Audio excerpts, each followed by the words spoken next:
takes an approach as a coach. Let's go. Let's go. It's a field back block, and that's the guy that rolls his body around.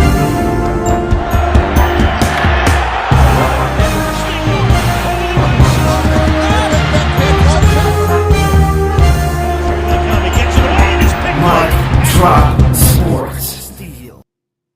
What is up, everybody? Welcome back to the show. Haven't been live for a little bit, but we are back and ready to go. Appreciate y'all for diving in. Make sure you comment. Put all your comments, questions, and concerns inside of the live chat. Make sure you share the show. We truly appreciate it. As people dive in, we will get moving, but make sure you are doing all those things to support us as we are getting ready for football season now. So we are back going live and getting moving here. But the Steelers, with a lot of changes, in my opinion, out there as they take the field for some practice here early in the offseason, early into training camp. And I believe it's going to be big. I like the changes. I think some of the changes are pretty positive so far. If you're talking about the Steelers and what they've done, they're doing some of the things I think they've talked about or people wanted to see. The Jalen Ramsey, Darius Slade, JPJ, that trio being out there during team defense. A ton of things, in my opinion, in terms of moving TJ Watt around. You look at Aaron Rodgers had a little bit of a rough day trying to get that timing with DK Metcalf. That's understandable, though. We'll take that for day one. But you look at the defense as a whole. Derek Harmon coming out to shine. Caleb Johnson coming out to shine. You have Roman Wilson filling in that wide receiver 2 role early here in camp. So tons of things going on inside of Pittsburgh Steelers training camp here in 2025, getting this thing rolling. And I think it's going to be a very interesting offseason. Again, with all those changes that I was talking about, everything that I think this team could be. And it's a magical time of the year because there's so much hope, so much promise for what could potentially be. So we'll dive into all of those things. We'll break down all of those things individually, things that I was talking about in terms of what has been going on here in the first day of camp. I mind you, it is football in shorts and a helmet. Yes, there's limited contact here. This isn't real football just yet, but it's as close as we can get, and it starts to give you a little bit of an inside picture as to what the Pittsburgh Steelers can be, or maybe we're hoping for them to be in 2025. And I think that could be, dare I say it, an absolute real contender. I really think that because I think this defense is going to be a lot better than we've seen in the past. I know the Steelers put a big emphasis on defense. They do year after year, but this one looks pretty damn good, even with the subtraction of Minka Fitzpatrick.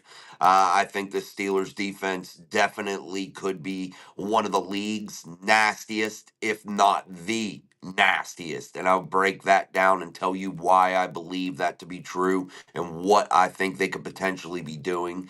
So we'll dive into that also. So what's up, Troy? What's up, Sugar Ray Robinson Jr.? What's up, Thomas Breeze? Good to see you guys in the chat early. Again, guys, make sure your comment, questions, concerns, all in that chat. Make sure you share and like the show. We truly appreciate that. We're back to going live again. So help us out with all that. Get us back out into the YouTube algorithm. But we needed that little bit of a break. I do coach youth football every night. So that's been a little bit of a challenge this year because the time constraints are a little bit different. I feel like I've been there a little bit longer and things of that nature each night. So, yeah, the guy that runs it has been absent this week because of vacation, so I've had to lock up and do all that stuff. So I haven't been able to get home right away. So maybe we'll figure that out a little bit as we move forward and get a little bit of better time frame. But we're diving in, man. We're getting there. It's early, but Jason needed that refresh, man, because yeah, sometimes you got to walk away from things for a little bit. We still put stuff out, but not as much. Yes, me too, Danny George. Good to see you, man. Good to see you, dude. Good to see you, man. So happy the season is almost here. Absolutely. I'm absolutely pumped about it. But you look at this. Let's start with the man. I got to say this before we start. And I hate to beat the media up. I do, because I do some form of media here. It may not be what some of those people were doing where they're getting, you know, maybe a little bit of a chain down from the Steelers. But man, the stupid questions that are asked, guys. Like, why? Nobody wants to know some of the shit that they're asking, my friends. Like, when those guys reported yesterday, I don't care what Alex Highsmith thinks about TJ Watt's contract. I don't give a shit.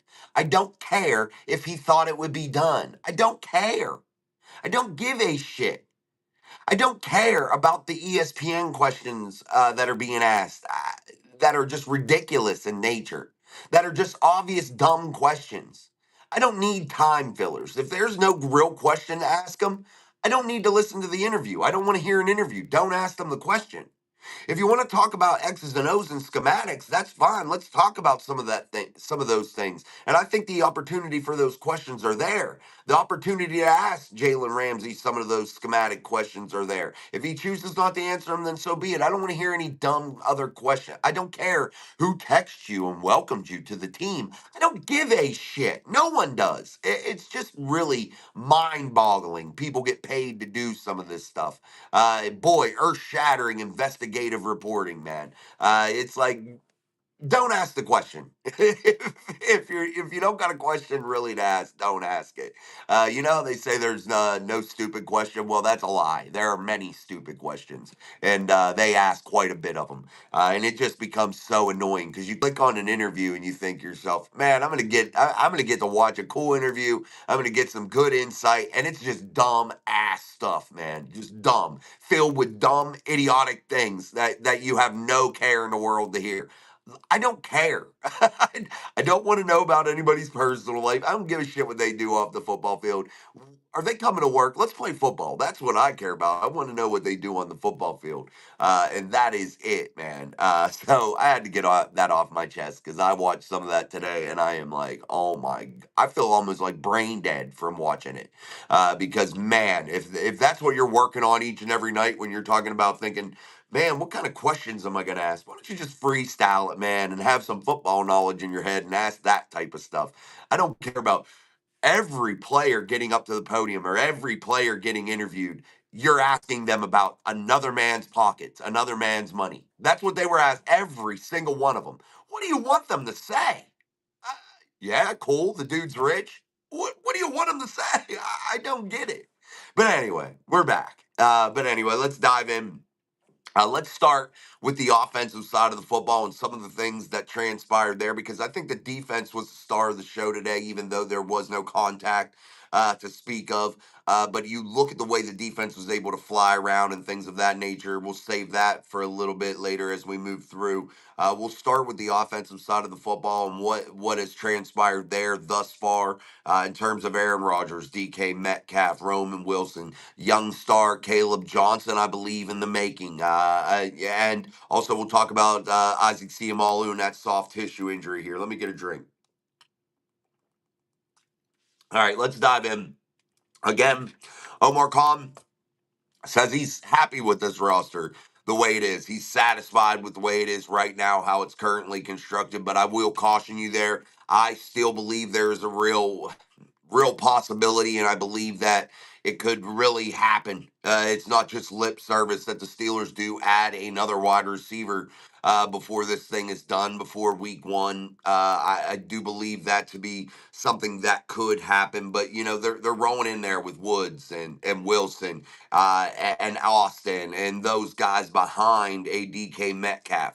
The addition of Jonnu Smith was a big one for the Steelers this offseason, potentially the biggest, to be honest, because of his versatility, being able to line up in the fullback, H-back type role, being able to play as a slot wide receiver and a tight end. Is his blocking skills gonna, floor you and wow you? Probably not. But you know what? He can get the job done effectively enough to be out there and be effective at the tight end position in the run game. Pat Fryermuth, let's hope he takes another step forward in terms of his ability to be effective inside of the run game and not just be in there in passing situations. But the tight end room, yes, I believe that to be a real star for the Steelers here in 2025, just due to the way they could come out and really mismatch with massive human beings and really put strain on opposing defenses to have to guard with smaller DBs against some of them bigger body guys in that tight end room for the Steelers. I think that's going to be a very versatile weapon for them in 2025. But when you look out there to the wide receiver position, Roman Wilson starts camp as the number 2 wide receiver right now, at least out there on the field when they're running team drills. You see Roman Wilson as the 2.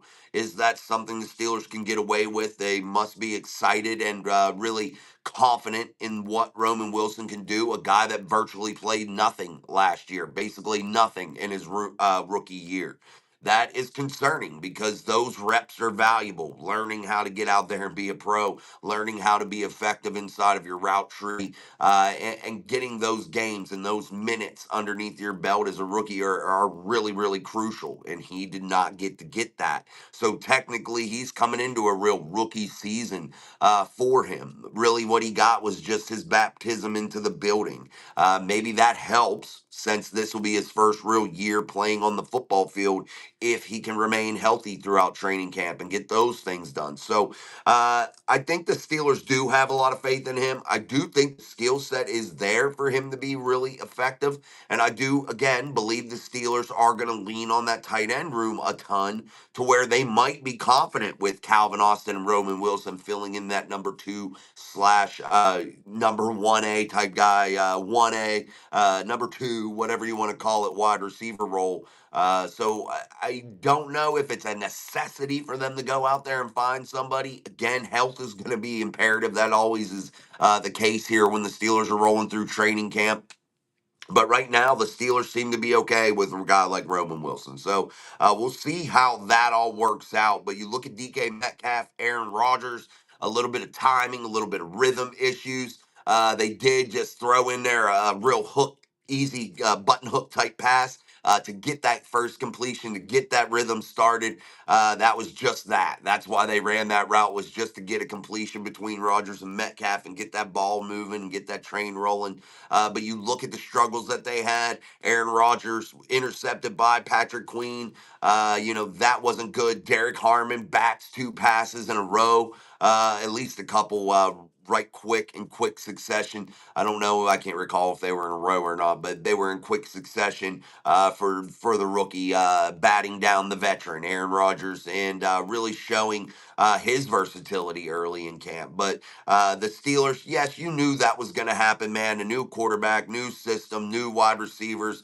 But Aaron Rodgers is going to be a quick study. Aaron Rodgers is a all-pro veteran guy that's going to be able to make those transitions easy. And I look for that to really start to transpire throughout this next week. I don't look for it to go on any further than a few days. Once you see those pads and real contact actually coming into play, I believe you'll start to see the timing and the rhythm of Aaron Rodgers in the wide receiver room, that tight end room, really start to take shape. And I'm really not concerned as of right now. We'll have to see how that all goes as we move throughout camp and see if I'm correct in my assumption that they will start to get this thing going early and really not let it linger on to where there are concerns late in camp, considering you only get 3 preseason games right now. I don't look for Aaron Rodgers to really play much there. So what we see on the practice field is going to be imperative, and those reps are going to be crucial for this Steelers offense in 2025. More crucial than they've been in quite some time because of all the different moving pieces that are now added to this Steelers offense. So that is going to be something to really, really watch, is Aaron Rodgers, the timing and the rhythm with his tight ends and wide receivers and running backs, those skill position players here as we move forward. But I do believe that to be definitely fixed here, probably really, really quick within a week or 2 of the Pittsburgh Steelers being inside of practice. Let's go to the comments before we start on that offensive line. Robert Tamburo, what's up, man? Remember how I was the only one who called you out for BS when you guaranteed the next player Steelers was bringing in was a wide receiver? I don't know what you're talking about. I didn't guarantee anything. I don't know what you're talking about, Robert. I don't know what you're talking about, bro. Sorry, man. I really don't. Armand, what's up, man? You can call me out for whatever you want, man. I'm a big man. I can definitely take any type of criticism. So, yeah. Hold on, I'm gonna move something here, guys, so this screen isn't so wonky. There we go. All right, let's get back to the comments. Robert Rowe, before the injuries, I think they expected a lot of Roman Wilson. Wide receiver two should be Wilson's to lose. If he isn't ready, that's it. Woods or someone else that isn't on the current roster. Yeah, we'll see what happens. I think they're going to bank on it too, Robert. But I do still believe that's a real possibility that they add somebody. I just think what they're waiting for is what? I think what they're waiting for are teams to cut down players. I think they're going to wait to see what the available pool is. I think that's the logical thing to do. I do believe that they bring in a wide receiver, and Jonnu Smith is technically a wide receiver. I know he plays tight end, but the guy is so versatile, and he's a real Swiss Army knife, like Mike Tomlin always likes to call guys. He can play in the slot. He can play tight end. He can play out of the backfield. So when you added a guy like Jonnu Smith, that was like getting a wide receiver because he can do so much. So if you really want to look at it from a fan perspective, from a schematic perspective, a real way of looking at it is Jonnu Smith can be that guy. Jonnu Smith, his versatility and his flexibility is going to be ultra imperative for the Pittsburgh Steelers. I mean, it really is. So if you really want to look at it, they've already added to that wide receiver room with a guy like Jonnu Smith. Remember how you said I'm crazy and just repeat Colin Coward even though I haven't listened? Buddy, listen, this isn't a pissing match, Robert. I don't know what you're talking about. If you got some real comments and real football questions, bring them in there, man. I don't know what you're talking about. If that day I thought you sounded like a Colin Coward crony, yeah, I say it. But if you got real stuff to say it. But like, I don't want to play the remember when game, bro. Like, grow up a little bit. I ain't playing remember when. If you got real football shit you want to talk about it with me, man. I welcome it. But I ain't playing the remember when, remember 6 months ago, remember 3 months ago. I ain't doing that game. G Stacks, Keanu Benton looks like the Incredible Hulk. Excited to see what he does in a big contract year. Yeah, man. We'll see what Keanu does. Definitely, G. We're going to talk about that defense as we move through the show, man. Definitely.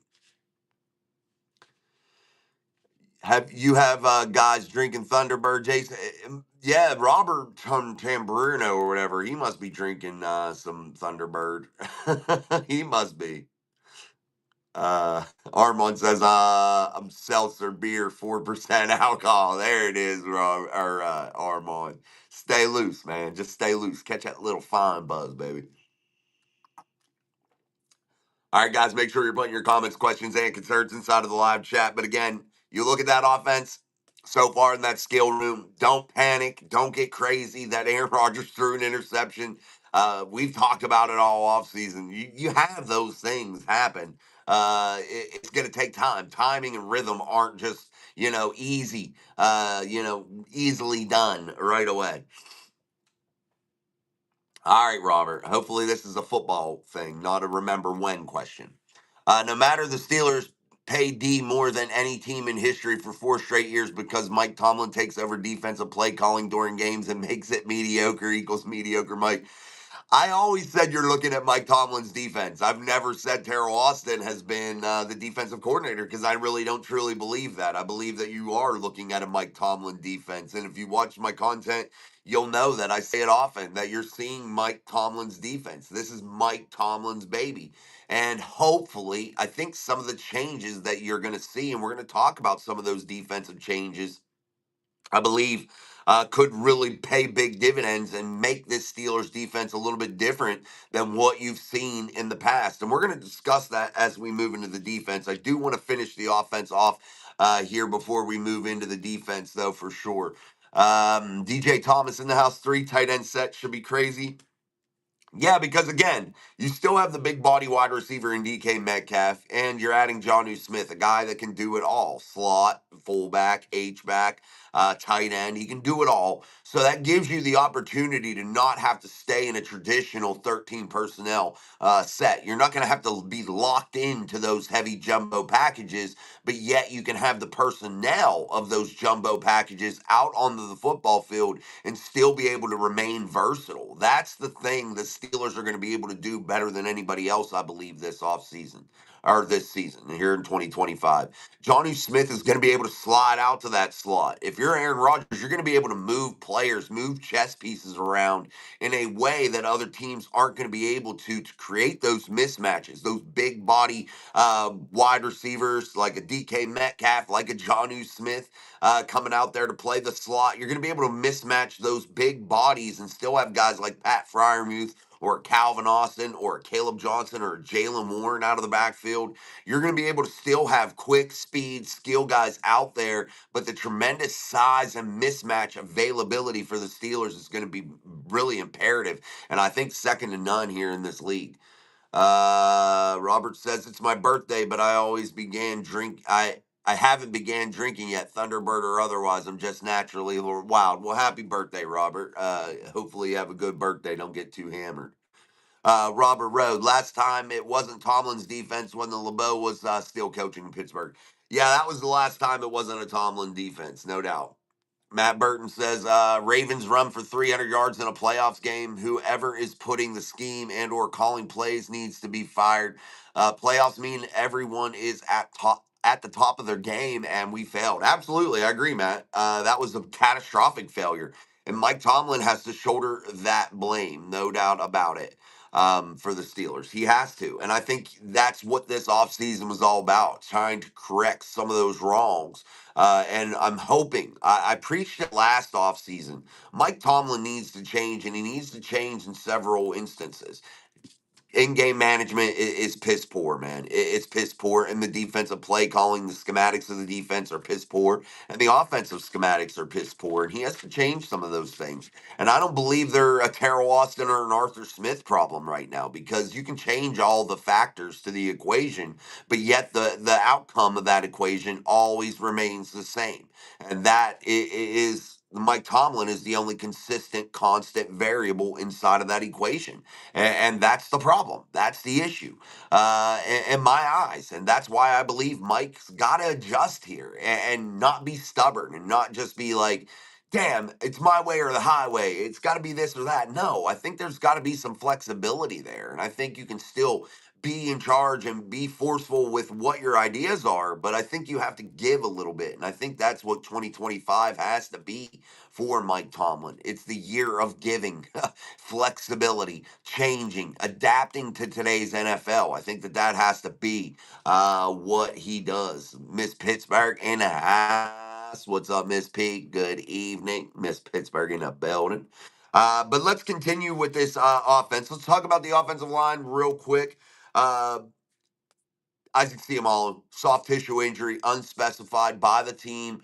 This is the second straight year that you look at Isaac Seumalo suffering an injury. I believe it was late last year into training camp when he suffered the pectoral injury that lingered with him throughout the beginning stages of the 2024 season, causing him some real issues. And that hopefully won't be the case. Hopefully, now that this is early in camp, it's a non-football injury is what the team has classified this as. Again, a soft tissue injury. At worst, is expected to be ready for week one. So hopefully you see a healthy 31-year-old Isaac Seumalo in 2025 in week one at left guard. In the meantime, the placeholder is going to be Spencer Anderson, a guy that has moved around a lot, a guy that has gotten some reps at guard, gotten some reps at tackle. I think his tackle days are kind of limited, in my opinion. I don't think he's really a tackle in the National Football League, but you look at his ability at guard, I think he could be a fine placeholder in the meantime for Isaac Seumalo. However, this was one of our major concerns throughout the offseason, the offensive line depth. Yes, I feel like they got a group of studs in the first positions, in the starting roles. However, I believe that the Steelers lack a lot of depth at that offensive line, in that offensive line room. And I think that could potentially cause them a lot of issues if health and luck don't remain on their side here in 2025. And that could really derail this Pittsburgh Steelers season, this team's season. in a big way in a hurry. And that's going to be the real nail biter here if you're the Steelers. And if you're a Steelers fan, is each and every week holding your breath, hoping that that offensive line remains healthy and stays intact because the depth behind them isn't enough, I believe, to withstand any type of catastrophic failure in terms of an injury along that offensive line. And that is going to be the real X factor for the Steelers this season. I believe if they ever have an opportunity this offseason during camp, or even before the trade deadline to add any sort of depth to that offensive line that's meaningful in any way, they have to spare no expense there, and they have to get that done because I think that that could be a real thing here for the Steelers that really just blows this season up. And what was once great hope could be great failure. So that is something Steeler fans we really got to watch out for. But again, Ozzie Seumalo on the shelf right now with a non-specified injury, non-football related. Will be out with that soft tissue injury. Expected to be back. Not expected to be serious at all. So fingers crossed there. Last season, that pec injury was a lingering issue. But hopefully the Steelers can remain healthy and limit those guys in terms of their exposure to injuries here in the offseason. They really got to be careful there because they are walking a tightrope and a real fine line along that offensive front. For what it's worth, football and shorts, this will be the last thing we talk about offensively here, unless somebody has a question here later in the show, we'll answer. But if you look at this offense, Caleb Johnson, the rookie third round pick for the Steelers in 2025, definitely starting to show his worth. Breaking a nice run today for a touchdown, quite a long one. Definitely a real bright spot today for the Steelers, but you got to take it for what it's worth, guys. This is in football and shorts, no shoulder pads, just helmets, shorts, jersey, no real contact. So take that for what it's worth. But you got to appreciate some of the vision, some of the speed, some of the conditioning of Caleb Johnson and what he was able to do. Once he broke free and started running down the field, nobody was able to run him down. He did have a couple DBs pursuing him, and they were trying to go after him and touch him down, but he was trucking. So we'll give that to Caleb Johnson and call that a bright spot and hopefully a real a hopeful piece for the Steelers here in 2025 to really shine. We know what Jalen Warren can do.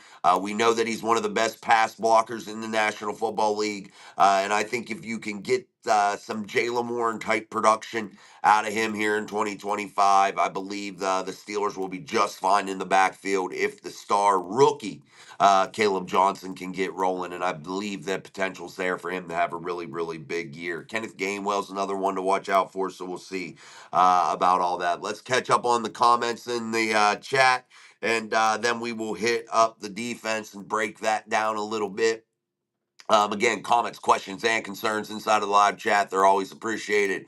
Also, liking, sharing, and subscribing if you're not already to the channel. We will truly appreciate that. You can follow us on TikTok, Facebook, X, and here on YouTube. So make sure you do all of those things. We truly appreciate your support. G Stacks, let's get to G's comment. I believe Tomlin works with the defense, but it's not his defense. The reason why Keith Butler he was the DC. The Steelers led the league in sacks 4 straight seasons. Yeah, I believe if Mike Tomlin did more of what Terrell Austin has been known for throughout his NFL tenure, I believe you'll see more of a blitz heavier package, more of a more aggressive defense than what you've been seeing under the Mike Tomlin era of Steelers defense. Definitely. I believe Terrell Austin has been known for that. He loves the blitz. He loves to bring exotic packages, and I think he needs to have that liberty this year for Mike Tomlin to be the real defensive coordinator and to really call the plays, be really effective in his schematics in terms of implementing them onto the football field, especially with all the chess pieces that you have. The Steelers did start to do some of the things that we really want them to do as fans, and I think what they really want to do as an organization schematically on defense. You look at the packages of Slay, Ramsey, JPJ already here early. Also you got Eccles, guys like that, Trice that can come in and fit into that defensive back room. I think that's special because you want all three of those guys out there. And I don't give a shit about positions. Yeah, the outside edge corners, those are guys that are kind of specific. But I just want coverage guys in the defense. I don't give a shit if you're classified as a safety, corner, whatever. It doesn't matter. This is a pass happy league. I just want guys that can cover. Cover. Because we have Deshaun Elliott back there. He can cover people and he can bust you in the mouth. He can break your jaw. He can rip your face off and shit down your neck. Yeah, that's him, Deshaun Elliott, the guy that can come down in the box and blow your ass up, the guy that can do it all. You got that guy back there right now in the prime of his career. And I believe that he will do some really good things for the Pittsburgh Steelers here in 2025. So I'm not worried about anybody in that safety position right now. I think Thornhill can come in and play really well. Maybe an undrafted rookie free agent and a guy like Castro can come out and surprise you. You're going to see some Jalen Ramsey back there at the safety position, but you're going to see Jalen Ramsey play in the slot. You're going to see him play at safety. You're going to see him play on the outside. And you saw some of that at camp already. And that is exciting if you're a Steelers fan, because what is Jalen Ramsey? He's just a ball player, man. He can do it all. And you want to get him around the football because he is a guy that can make things happen. 24, 25 career interceptions. This guy doesn't get thrown at often. So what do you got to do? You got to manufacture opportunities. You got to force quarterbacks into having no choice but to go after Jalen Ramsey. And that is going to cause mistakes. That is going to cause turnovers for the Steelers because you can't go at Darius Slay all the time. He'll make you pay. Joey Porter Jr. has given up 1 touchdown in 33 games. You can't go after him all the time. He'll make you pay. And I think the Steelers definitely, with what they have in that secondary, is something they can really work with and is truly versatile. And you can have those guys mixed all around to where quarterbacks can't get comfortable with having those guys set in stone, set in place to where they know where they're going to be. That's something you don't want. You don't want that in today's NFL. These quarterbacks today, let's face it, I'm not really trying to dog anybody, but there's a lot of system type quarterbacks, which is okay. System guys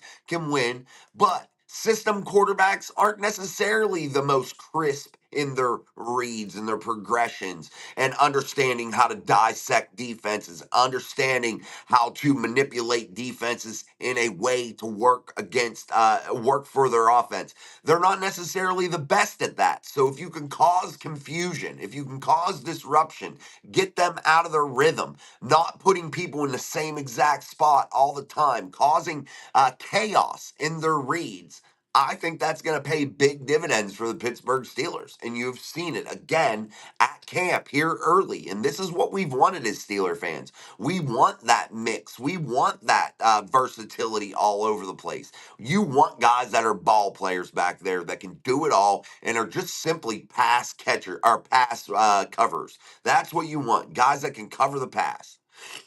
Let's keep going here, Miss Pittsburgh. Wave that terrible towel. Absolutely hit that like button. We appreciate you, my dear. G Stacks, the Steelers schematics are different from Austin and Butler. Austin-led defense is a top in the league in interceptions. I'm hoping, man, we'll see some different things. Robert, though, he'll turn 35 this year. I think Darius Slay is better outside cornerback than Jalen Ramsey, but Jalen is the best slot cornerback in the league. I still think Jalen Ramsey can play the outside at a high level, but again, Robert, just what I was just talking about, I think you want to move Jalen Ramsey around as much as humanly possible because you want to get him in position. You want to force the issue. You want to find and manufacture opportunities for guys like that. And that is only going to benefit guys like Joey Porter Jr. It's going to benefit guys like Eccles and Elliott. It's going to benefit those guys in a big way. Also, you have a young Beanie Bishop that perhaps can continue to grow. There are a lot of real highlights in that Steelers secondary right now, and I don't think a lot of people across the league are really paying attention to what the Steelers have built there. I think they have one of the better secondaries in the league, regardless of age right now, of any of the players in the secondary. I think all of the guys that are back there can play, have proven they can play, and are definitely real hot commodities. I think any other team would love to have some of these guys. And I think the Steelers are going to use them to their advantage, and we'll see what happens. Wave that terrible towel for Miss Pittsburgh. We truly appreciate that. Joey Porter injured last year, and Darius Slay is old, so probably get injured. Equal Ramsey will end up on the outside anyhow. I guess, man. I, you don't know if they're going to get injured. Slay ain't that old, bro. He just played and won a Super Bowl. I mean, what do you want him to? What more do you want him to prove? What's the mecca of football? The Super Bowl. He just won one, and he was a major contributor to that. So I'm not sure. Mark, I told you bastards he has long speed. Johnson. Mark, I said that too, that he was a home run hitter. Remember, I said that he could hit it from anywhere on the field. And I believe a lot of people were like, oh no, he's just a short guy. He can't hit long runs. No, he can hit long runs. Until Joey or Darius are injured. We do mostly nickel and dime packages, so we'll play a lot. I guess, man. I think you're Robert. I think you. How do I word this without not coming off as an asshole? Let me think. Not to be a dick, and this isn't to be rude. I think you know more than you do. You know what I mean? And I don't know as much as I think either, so I do it too. So I'm not singling you out.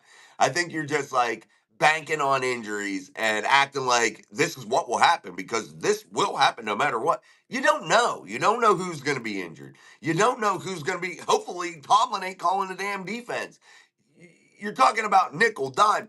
No shit. What is 99% of Pittsburgh defense? What is 99% of defense across the NFL? Sub package football. Yeah, so no shit. They'll be in nickel and dime regardless. They'll be in a lot of sub packages. That's 90%, 99% of what they play. They are very seldom in a base defense ever. They are in tons of sub package defenses.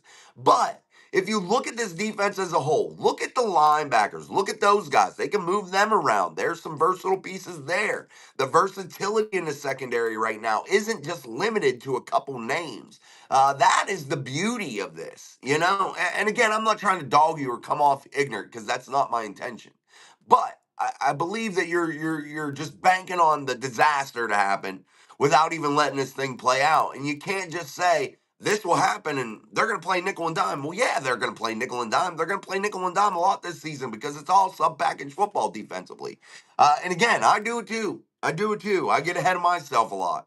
But we need to just be patient, allow this thing to play out, see who gets injured or who doesn't get injured. It's football, so there's going to be injuries. And roll with it and go day by day. And that's the beauty of football. Every day it's usually something different, and you learn to adapt and overcome. And just because of Slay, or say there is one of them guys, one of those guys that are in the top three names get injured, you still have guys like Eccles who can play inside and out. You have a guy like Corey Trice that has shown flashes here and there. If he could stay healthy, maybe he develops into something. You have a young Beanie Bishop that had several interceptions last year that could possibly maybe even take a step in that slot cornerback position. There are a lot of different variables that we just can't bank on to be not that's what's going to happen. We just don't know. All right, I'm going to move around here. Frank Campbell, what's up? Robert, how about you? Quit trolling.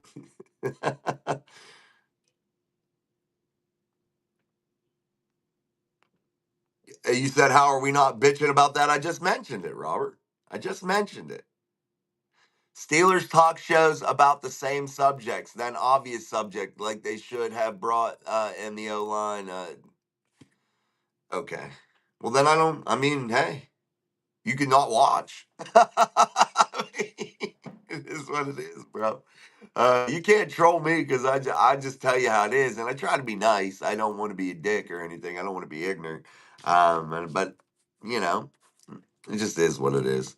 Jeff Mars, do we have enough younger cornerbacks to learn from these experienced ones? I think there's a mix, no doubt. I do. You have the Bishops, the Trices. They're young. Eccles is a guy that has mid-range type experience. He hasn't been in the league forever and a day, but he hasn't, he's not new. So, I think you got a good mix. Yeah, I do believe that, Jeff. Jeffrey Champion. And it's not all about mentorship in the NFL. The Steelers aren't into the mentorship thing right now. The Steelers loaded up the win now. And I want the fan base to understand that. If you look at what the Steelers have done this offseason, it isn't a long term, growth plan right now. This is a win now type roster. Whether fans like it or not, whether fans think it's right or not, this is a win now scenario for the Pittsburgh Steelers. With the moves that they made, it is definitely a win now. But I will give the Steelers credit. They do build well through the draft. They do replenish their cupboard. You look at Omar Khan's track record so far in drafting in rounds 1 through 3. Every player that he's drafted in 1 through 3 so far in rounds 1 through 3 are starters or contributors, major contributors throughout that Steelers offense and defense. So the Steelers do a fine job at that. But when you look at the majority of the moves that were made this offseason, in my opinion, I believe it's more of a win now scenario as opposed to, oh, let's wait around and see how this thing builds. Jeffrey Champion in the house says Aaron Rodgers had a better year than what people give him credit for. 28 touchdowns and 11 interceptions is a good year. Yeah, when's the last time a Pittsburgh Steelers quarterback had 28 touchdowns and 11 interceptions? Yeah, and yeah, Steelers fans are like, he's terrible. He had a bad year. No, he didn't. He played for one of the shittiest franchises in all of sports. The Jets suck. The Jets are horrible. The New Jersey Jets, they suck. They call themselves the New York Jets and don't even play in fucking New York. They don't even practice in New York. They don't do shit in New York. They are the New Jersey Jets. And they're a fraud franchise, man. Let's just be honest. Let's be real about it. Very seldom are they good. They make piss poor decisions repeatedly. Uh, yeah, you got your New Jersey Jets. You got your Cleveland Browns. Those types of teams, man. Those shitty franchises that'll always be basement dwellers because that's what they do best. You want to ask what they do best? It's they fuck shit up. That's what they do best. What's up, sleeping lady in the house? Hope you and Ginzer's having a great summer. I did, and now I'm ready for it to start to wind down. Well, I'm not ready for it, but I'm starting to ready to get back into football. We did start our youth practice, man, and the boys, whew, they had a hard week of hitting, but man, we got to teach some aggression. This is a different generation of football players. We got to get them fired up, but we'll see. They're good kids. We'll see if we can get them moving.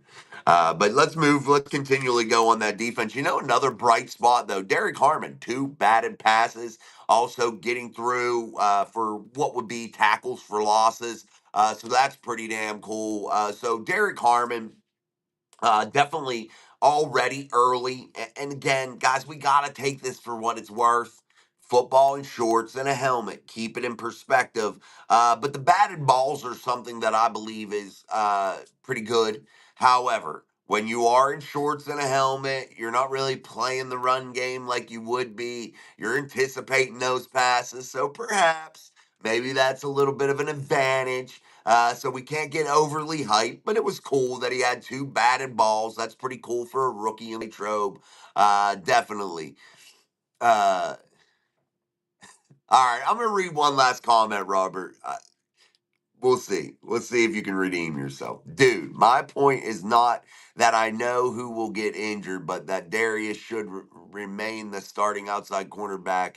And if it's between him and Ramsey converted to safety, Ramsey should be the first choice. You don't have to convert anybody to safety, Robert. That's the thing that I think a lot of fans are blinded to. You don't need to be position specific. What did I just mention? What do you want back there? Pass catch or pass defenders, guys that can cover in the pass game. That's all you want. You don't give a shit if you're classified as a safety, you're classified as a cornerback. What does it mean? What does it mean when you play 99% sub package football on defense? What does it mean that does it matter that you have somebody that says, I'm a safety? Who gives a fuck if you're a safety? I don't care if you're a cornerback. I don't care. Are you a ball player? Can you cover wide receivers and tight ends? That's what I care about. That's all I care about. You possess a guy in Deshaun Elliott that can come down in the box and lay the hammer to motherfuckers, dude. You got that, bro. You got that. So you don't need some super safety that comes down and plays like a linebacker. You don't need that shit. You don't. You have speedy linebackers. Let's not discount Peyton Wilson, a guy that can cover in the pass game that got some wheels, bro, that can move around, that's going to be a very versatile weapon for the Steelers, and that's going to be able to cause some real chaos. Let's not forget, Patrick Queen's going to be pretty damn good, and he can cover in the pass game too. Let's not forget Cole Holcomb, a guy that before he was injured with a catastrophic knee injury, God bless him. I hope he does come back somewhat of what he was, but he was an excellent coverage guy. I believe that he can definitely play really, really well. You look at what the Steelers have built in terms of their flexibility inside linebackers. You look at the flexibility in the secondary. They don't need position specific guys, in my opinion. I think you need guys that can just play sub package football back there, fly around, get put in good positions, and do it. Football's football, whether you're safety, a cornerback, or not. The only guys that I think are really specific are the edge guys. Yes, Jalen Ramsey can still play the edge. Slay can play the edge. Slay can play back. But the whole thing that this Steelers defense needs to be about this year, and I'm going to say it over and over until I'm blue in the face. Versatility. Confusing opposing quarterbacks with what? Not having players always in the same place. Not classifying them as safety, cornerback. You don't need to do that. You need to move them around. You need to manufacture opportunity. Utilize their skill sets. Jalen Ramsey's a ball player. He can be moved around all over the place. You can be different, and that's what the Steelers got to focus on. And it doesn't just go with the secondary. It goes with the linebackers. It goes with the outside linebackers, inside linebackers. It goes with that defensive front rotation, considering the enormous amount of depth that they could possibly have there with quality players and stay really, really fresh, bringing major pressure up the middle.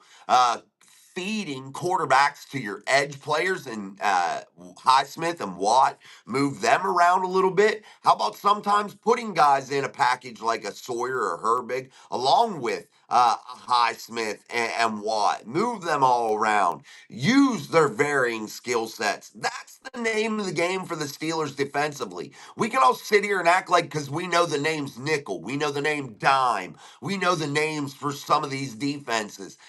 Think outside the box. Defensive coordinators in this league usually do. The good ones do. They think outside the box. They're not constrained to your nickels and dimes and your bullshit. They're not contained to that. They're not in that box. They can go out and think outside of the box and do things that are different. Move players around, cause disruption, get quarterbacks out of their timing and rhythm. That's the name of the game. Also, the Steelers, hopefully, again, when I mention the defensive front, are going to be able to put pressure up the middle of the defense, which they've not really been able to do. They've not been ultra effective at pushing that middle of the pocket, not allowing quarterbacks to climb the ladder in the pocket, not allowing them to get outside quickly. They have not been effective at containing quarterbacks and forcing them into errant throws. And that's something I hope the Steelers are able to do this season. But again, my whole point is the Steelers aren't, if they're smart, going to be constricted to some of the basic bullshit. They got to be different. They got to move their players around this year. And I think you've seen that already in camp with the way they've used Slay, Ramsey, and Porter, just for an example, with the way they've already moved Watt and Highsmith around, which is very, very encouraging to hear. And you hear about batted balls by guys like Derek Harmon, guys that can make potentially tackles for losses in so-called scenarios like Harmon did. But again, I don't put a lot of stock into it. We're going to see a lot more when the pads come on. But I'm going to be at camp soon, and I'm going to take a big look at this defense and really analyze what I'm seeing and what I'm seeing in terms of flexibility and what they're moving around in terms of their player positions and how they're doing things. But the story of the 2025 Steelers has to be flexibility, both offensively and defensively. That's why you go out and get guys like John Smith. That's why you go out and get guys like Jalen Ramsey and Darius Slay. That's why you do those things. Let me get a drink. We're moving along. About 49 minutes in. Make sure you're hitting that like button. Make sure you're subscribing if you're not already. Follow us on X, TikTok, Facebook. Yeah, here on YouTube. All the places, man. As the content now will start humming yet again. We had our downtime. We had our break. We're refreshed. We're back. We're ready to roll. Fishing been great in Alaska this summer. Sorry, haven't been catching the show. Got to get them while they. Yeah, man. I hope you're fishing a lot, sleeping lady. Enjoy that weather up there right now. Enjoy your time, man. And I hope you're all enjoying your summer and taking it all in, man, and decompressing a little bit. What's up, Daniel Warman in the house? Jason, does a team get compensation if a first round draft pick re enters the draft? Love your show. Always watching. That is a good question. I don't know if they get compensation. I don't know how that would work. I would have to look into that, Daniel, because I do not truly know that off the top of my head. That's an interesting question. I'll have to look into that, bro. I'm not sure, but good question, man. Only reason I mentioned Ramsey in the nickel and dime, it's because I don't want him to be made the starting outside cornerback over Darius Slay, because Ramsey, plenty of playing time in the nickel and dime. It don't matter. Nickel dime, none of that matters, Robert. We can talk about nickel dime, whatever. It don't matter. It's just about versatility for this team. And until the fan base gets that into your head, that's what it's about. And if you see the Steelers being ultra conservative and making sure players are in certain positions, that's not what you want to see. Dick LeBeau style defenses. Bring everybody. Do it all. Fire blitz the shit out of everybody. I don't care, but be versatile, be exotic, be different. And that's the story of the 2025 Steelers. At least that's what needs to be written as the story of the 2025 Steelers. But can Mike Tomlin allow that story to be written? I think that's going to be a major X factor. When we talk about the Steelers this offseason, guys, heading into 2025, I'm going to give you my two X factors, my two main X factors for the Steelers, in my opinion. And I believe they both kind of roll back into Mike Tomlin. Can they be different? Can they be exotic in their looks and their schematics? Can they do that? Can they get out of this ultra conservative way they play football, both offensively and defensively? And I'm not saying you go out there and be risque. I'm not saying you need to be that way. I think you just need to loosen the reins and have the ability to change, adapt, and not look the same each and every week. I think that is a major, major key for the Pittsburgh Steelers of 2025. I think that point is number one. And I think that comes back to Mike Tomlin naturally because he's the decision maker. But the other X factor for me is Mike Tomlin and his ability to relinquish some of the control in terms of being a hover, in terms of having your hands in every cookie jar in the building. I don't think it needs to be to the scale that it is. I think, yes, you have your hands on everything as the head coach, no doubt about it. You have your imprint on everything, but I believe you have to hire people that you believe are smarter than you. I think you need to have smarter than you people around you all the time. I think you need to allow those people to blossom. I think you need to allow those people to do some of the things that make them special, that made you want to hire them in the first place. And I believe that has to come from Mike Tomlin, and change from Mike Tomlin is imperative for 2025. I think those are the X factors, in my opinion. I believe if Mike Tomlin can honestly get out of his own way here in 2025, the Steelers may have a real chance to be a serious contender because the roster, at least on paper, tells me that that could be the case. So that's the big one. Jeffrey Champion, the Jets and Browns are so bad. Geno Smith, Sam Darnold, and Baker Mayfield all revived their career after leaving. Absolutely, Jeffrey. You're 1000% right. What's up, bro? Barry, and I'm just getting off work. Hello, everybody. And what did I miss? We've just been bullshitting, man. We're going to get into it. I'm back from being on my little vacation from YouTube.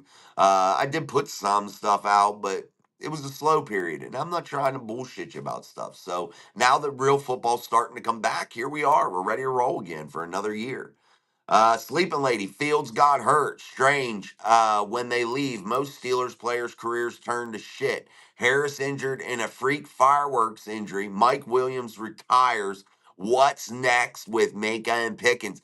That's crazy, man. That is crazy, Sleeping Lady. Fields did get injured. That is crazy that Naj had that, and I don't want to see anybody get hurt in any way, shape, or form. So prayers for Fields and Naj. I don't want to see anybody hurt or injured, man. Mike Williams retiring, that's kind of crazy. That might explain a lot of why we saw what we saw last year with the Steelers. So, yeah. What's up, Big Russ in the house? What's up, Jason and chat family? Excited for a camp with healthy guys? Absolutely. Only one injury right now, at least that I know of off the top of my head. I'm sure that's changed after today. Armand, I watched 30 minutes each. Pittsburgh versus Real Browns last game, and Oilers with Cordell versus a young McNair. Way more fun to watch. Creative then. That was fun. Absolutely. Cordell Stewart, guys, is a quarterback that if he were in today's game, he would be a $250 million quarterback. Let's be real honest about that. In today's game, Cordell Stewart is one of the top five in the NFL, hands down. Just to let everybody know, I don't think people really value what Cordell Stewart meant to the Pittsburgh Steelers in terms of his skill set. He was way ahead of his time. Phenomenal athlete, monster arm, really could read defenses and do it all as a quarterback. Cordell Stewart definitely was something really, really special that was a way ahead of his time. And you talk about quarterbacks that have that ability to be athletic like Cordell did. And you talk about that in today's game. And Cordell Stewart was a freak athlete, but yet a really, really phenomenal quarterback. Ah, nice. It's 52 degrees. It's like 100 here in the heat index.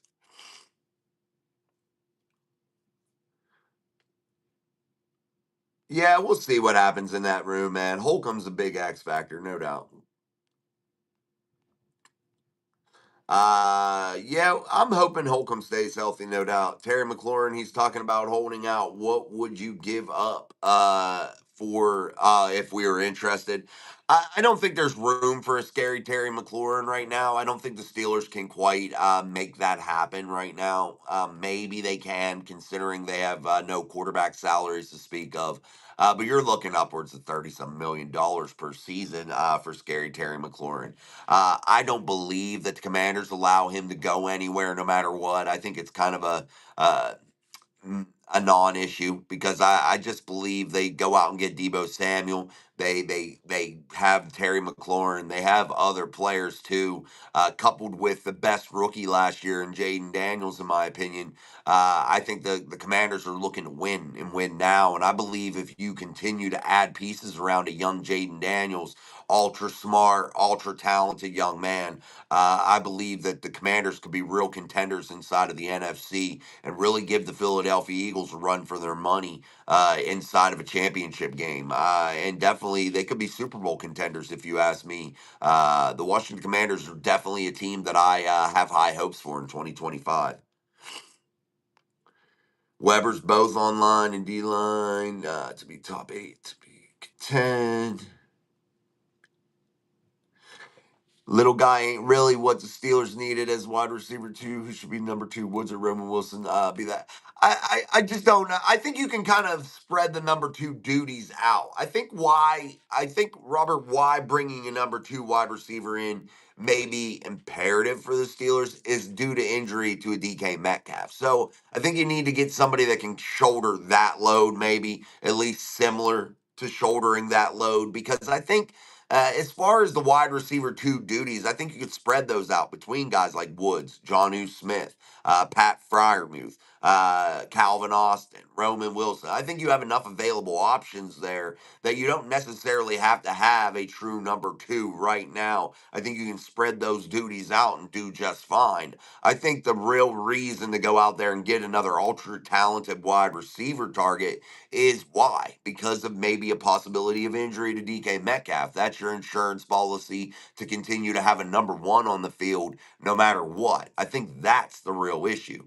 Not that the Steelers have to have a number two wide receiver, because if you look at this roster, they can spread things out and they can do it just fine without anybody being brought in, and I think they could be very effective. I think the fan base and the media gets misguided on truly what they need. They need a guy to break glass in case of emergency and an injury to DK Metcalf. That's what they really need. Next, Will Pickens goes to jail. Fitzpatrick just has a bad year since we like him.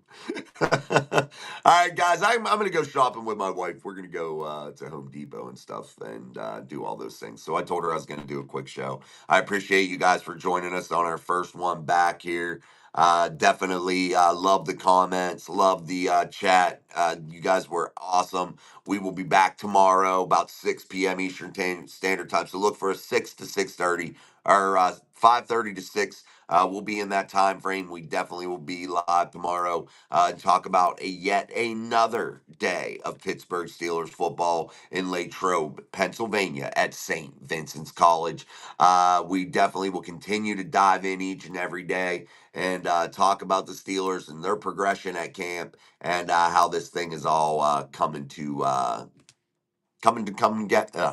together. So we'll talk about all that, and I will be getting up to camp. So if you do see me up there, make sure you say hello. Let's stop and bullshit and hang out. Maybe we'll even take pictures to put on the YouTube channel so we can show everybody that we were hanging out together. So if you see me, make sure you stop and say what's up, Jason. We will truly appreciate that. I would love nothing more than to talk to you in person. So until tomorrow, I'm Jason.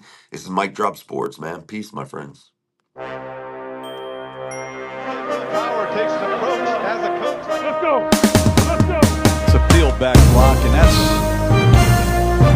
The guy that rolls his body around.